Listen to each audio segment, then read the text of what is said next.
тогава, когато действително в нас любовта се проявява това, че не търсим своето, не си завиждаме, зло не мислим един на друг, а претърпяваме и не позволяваме на нищичко да разбива нашето единство. Тогава и самите ние ще познаем Христовата сила, силата на любовта. И тогава и човеците ще разберат и ще познаят, че Христос действително е с нас през всички дни до свършите на света. Защото това е, което изначало липсва от човеците.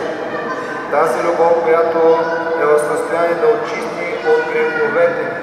Тази Христова божествена любов, която ни възлюби още когато бяхме грешни и Господ продължава да ни обича тогава, когато ние не мислим за Него, когато ние се противим, когато живеем сякаш нямаме свой Бог.